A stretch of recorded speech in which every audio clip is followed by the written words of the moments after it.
All right, Isaiah 40. Let's call this passage that once again reminds us that God is amazing. Let's call it exhausted though, because part of the difficulty in maintaining focus on how amazing God can be in our times of difficulty is the fact that we can have exhausting stretches of life between those brighter times. And so in this chapter that begins and ends with relatively famous passages, the reality of how difficult it can be to serve God or even believe in God at times in life, if you're honest, is part of what we might be able to get a better foothold in handling in this chapter that reminds us of the value in waiting on the Lord if we can get over the difficulty of at times being flat out exhausted. In this chapter, as we said, it starts out relatively famously by speaking, verse 1, comfort.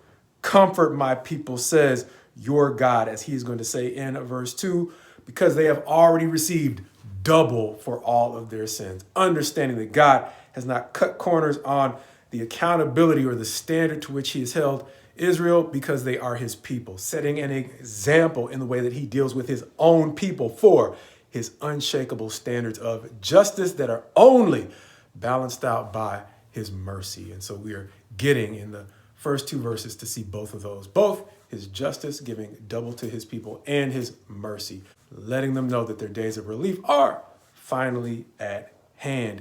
Going on in verses 3 through 5 to give us an even more famous passage talking about the way in which he is going to prepare the way of the Lord, a passage that is going to be once again quoted in the New Covenant, seeming to refer to the way in which John the Baptist prepares the way for the Christ.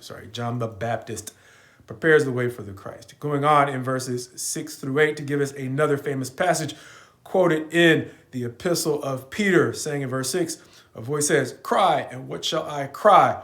All flesh is grass, and its beauty like the flower of the field. Verse 8 saying, the grass withers, the flower fades, but the word of our God will stand forever. That forever being an anchor to the end of the entire chapter, which is going to go on to talk about the ways in which as many things as we can find a cause to hope in, the only thing that will really endure, because the only thing that cares for us with any kind of genuine endurance is the love of God. And that is the basis on which we should wait for him, no matter how long we have to endure our difficult times. And so here he's going to say that the word of the Lord endures forever, but it is not just his truth that endures forever. It is the truth of his promises. The promise that if we indeed wait for him, it does eventually pay off. Going on for now, though, from verses 9 through 11, we'll talk about the ways in which, behold, it is time for them to take a high position to understand the way in which they will need to see the things that God has done in order to be encouraged about the things that he is about to do in the way of not only saving them with a strong arm, but tending them with the level of care that not every shepherd can be entrusted to care for the flock. Why? Because we are just people. And no matter how much we might love the people around us, we all have a point at which we will more than likely fail them or even maybe, unfortunately, betray them in some way. God, however, does not share human fears and therefore can be trusted in ways that even the best human leaders cannot be trusted. However, going on from verses 12 through 17, he is going to use that as a basis to give a few details that is going to say, basically in the entire middle section, to whom are you going to compare God that he should be like them, to basically live up to the standards that you have set for what you might want leaders to be. Verses 12 through 17, making that point in a manner similar to the way in which God made that point to Job, helping Job to understand that no matter how closely he walked with God, there were a number of things, many things that he still had not considered about how great God was beyond even his own expectations. And so verses 18 through about 21 are going to therefore say, if you want to set up an idol or an image in which to put your hope, what are you really going to compare them to if you have any genuine perspective on what God actually is? If you have actually taken enough time to consider the things that he has actually done. What are you actually going to compare him to make a measurement for your idols or anything that you would choose to look up to?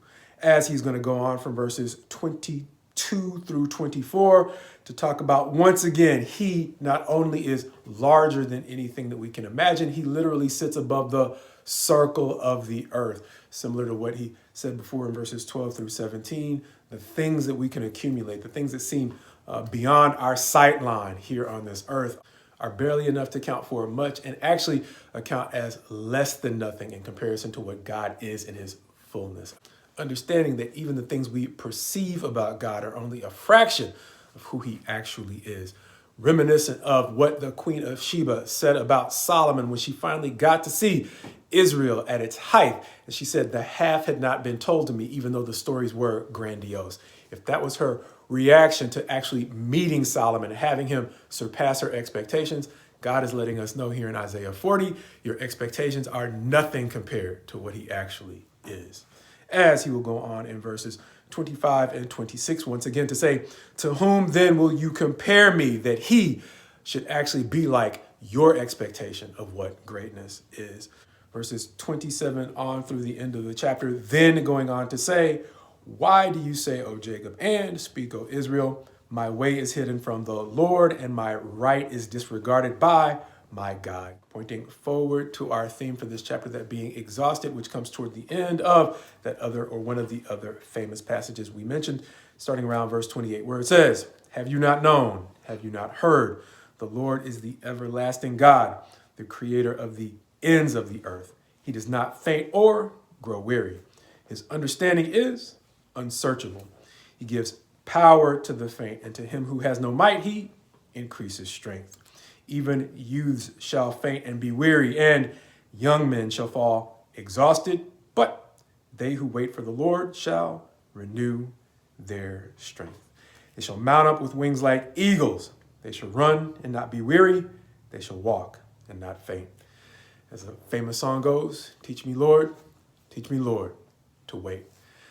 Which might be one of the reasons why, in addition to the concept of exhausted, that concept of wait caught my attention, because this is a passage that comes on the heels of a number of passages in the book of Isaiah that call his people to learn the value in waiting. With one of the things that caught my attention about this chapter being the fact that Isaiah is one of the books in the Bible in which the term wait literally comes up, I think, more than any other books in the Bible, with that term literally coming up 11 times in the book of Isaiah, surpassed by the book of Job, in which it comes up 12 times, and then surpassed each of them by the book of Psalms, in which it comes up 23 times. And if you understand the backstory of those other two books, Job and the Psalms, Job and David were two men who had notorious waiting periods before God brought them into periods of lasting and prolonged recovery, with a level of joy they probably couldn't have understood from the depths of their despair. Which may be one of the reasons why I sometimes say my prayer for you is my prayer for me. May God teach us to wait, because in my experience, waiting is one of those things that does not come naturally to us. It is one of those things that is easy to give up on in the exhaustion that can be so common to life. And likewise, because the difficulty of life can drain us of the desire to even want to wait, maybe just as importantly, my prayer for you is my prayer for me. May God restore in us the desire to wait.